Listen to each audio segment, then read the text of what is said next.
before I went vegan, I thought about vegans as very extreme and basically a lot of hippies that were sensitive, too sensitive. And then I became one. There has been some difficulties going vegan. Some things that I'm craving is the simplicity of things, like just buying something and eating it. But it's getting easier now because there are becoming more and more vegan products, but I usually have to make a whole lot of food from scratch. And as much as I do love making food from scratch, it can be kind of tiring to do it every day, many times a day.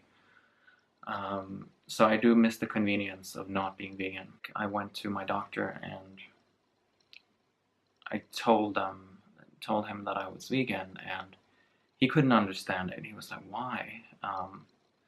And I told him, well, mainly I went vegan because I want to try and avoid heart disease.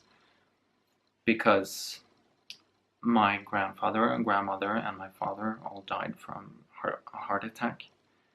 And my grandmother had multiple heart attacks before it finally wore her down. And my mom, she had a stroke and woke up with half of her body paralyzed. So I'm just trying to do everything that I can to avoid that same fate. And he was like, "Yeah, but you need cholesterol." And I said, "Well, we produce our own cholesterol, so of course we need it, but we produce our own, so I don't have to eat it." And then he asked me, "Well, is it enough?" Like, he didn't know. He didn't know if it was enough. I have a skin condition called atopic skin with extreme inflammation, and he said, "I don't know anything about skin, so I'm going to send you to the best skincare specialist out there."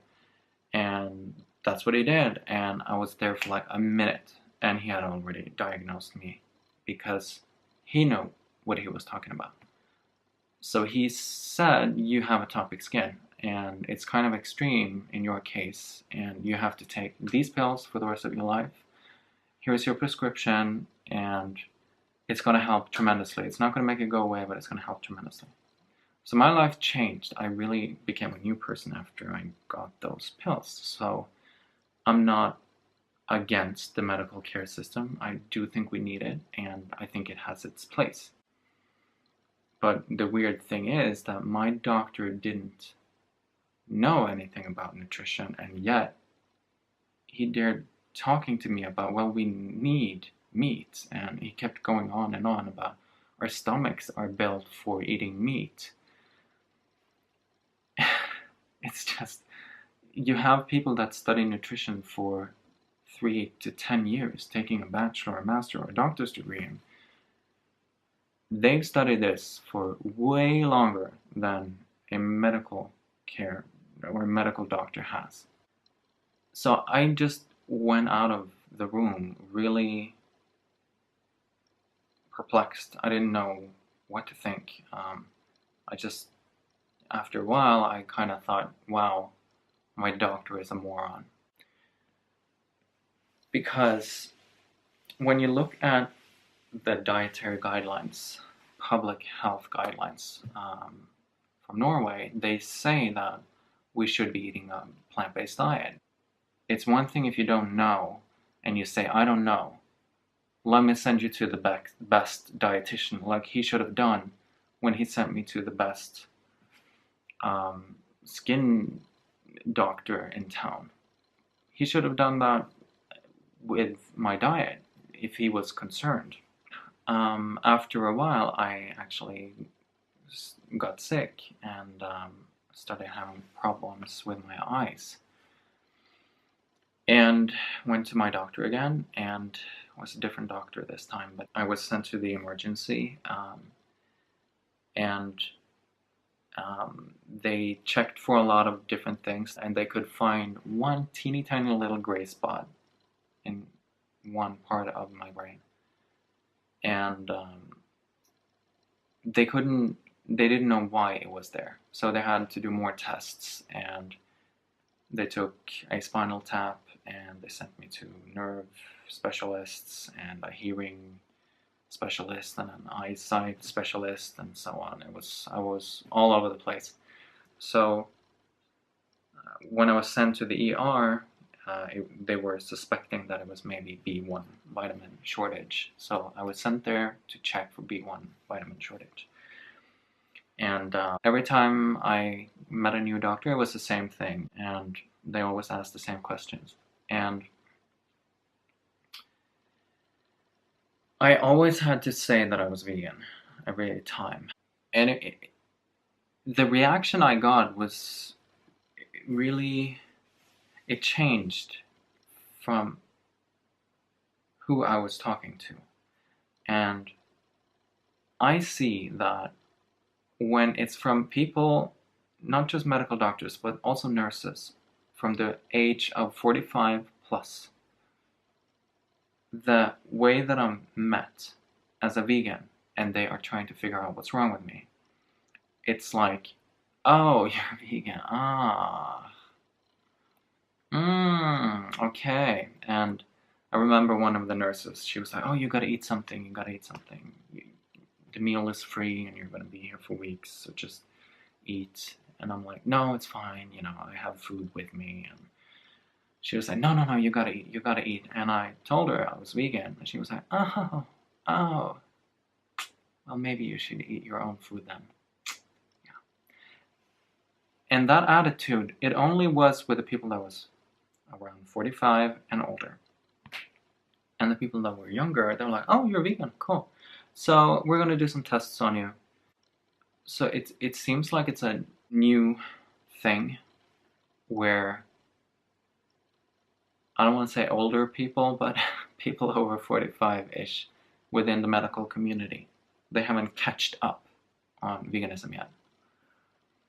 And anyway, they did a lot of tests. The B1 check, blood tests came out negative, but they messed up the blood sample, so they couldn't be 100% sure if it was shortage or not. And I remember when the eye doctor checked me and we did a couple of tests, when she came in, I'd never met her before, but when she came in, she was like, it looked like she had already made up her mind about that I had B1 vitamin shortage. And when she sat down and she was like, yeah, oh, okay, yeah, no wonder, this is just typical, yeah. And she had with her another doctor and two nurses, and they were like sitting there, rolling their eyes and just taking their hands on their lap, back and forth, and you could see they were really uncomfortable in her presence. And it seemed like, and she was 45-ish, and the rest were under 30. And then she called me back and she said, well, you may have permanent damages to your eyes, and that's kind of what happens when you eat the way you do. We're not supposed to eat the way you do. I finally talked to a registered dietitian who had a master's degree in nutrition. We made a plan, a 1-week plan, and we went through what I eat in a week. And she said, this is really good, I can't see anything wrong.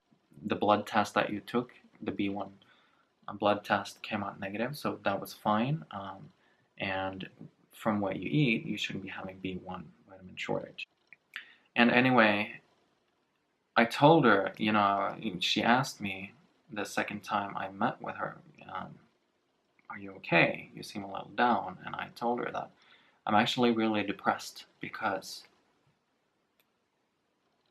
why aren't the medical doctors saying the things that you are? Why aren't they giving the nutrition advice that you are? Because you are telling me that what I'm eating is very good, and they are not. And why is that? And she said there is a lot of confusion around, and not everyone agrees. But the nutrition experts, they agree. And I think you should be talking to me about nutrition. not to an eye doctor. People say that veganism is easy. I do have to agree on certain areas. Like food, I don't have a problem with vegan food. There's a lot of delicious stuff out there. And when it comes to family members and friends, it's pretty much never a problem. But it's the medical care system that I have a problem with. I've noticed difficulties within the medical community, and I've noticed difficulties about finding information. I tried finding information about, okay, what is the number one thing we can do to prevent global warming?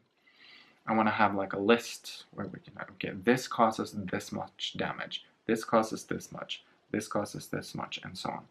And then we can go and put most of our resources into the number one cause and try and prevent it that way.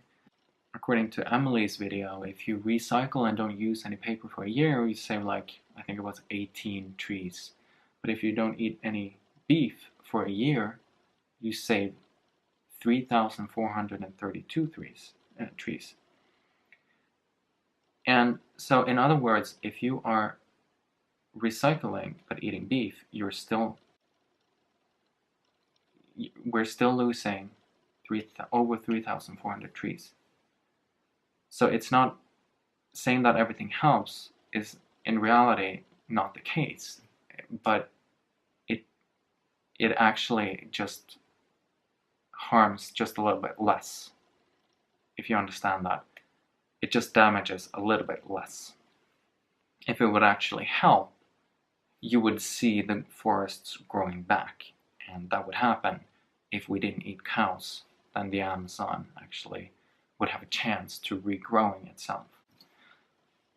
So I find it very difficult to live in a world where politics control a lot of things, and things are controlled by money.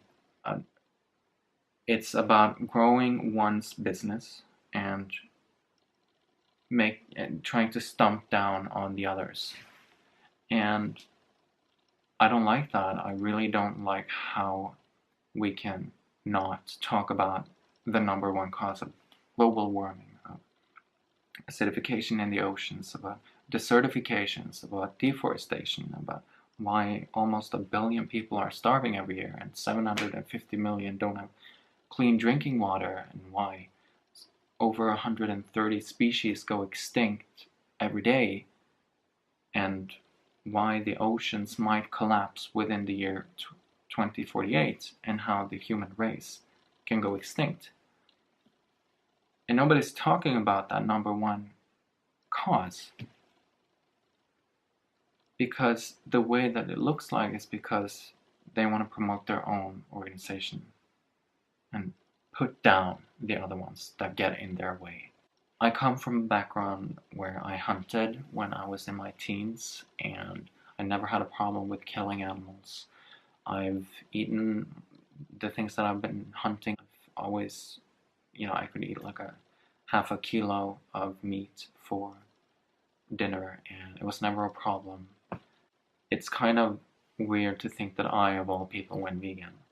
So when I go vegan, with that background, there must be a good reason for it. And I have to say, it can be really, really crappy to be vegan sometimes.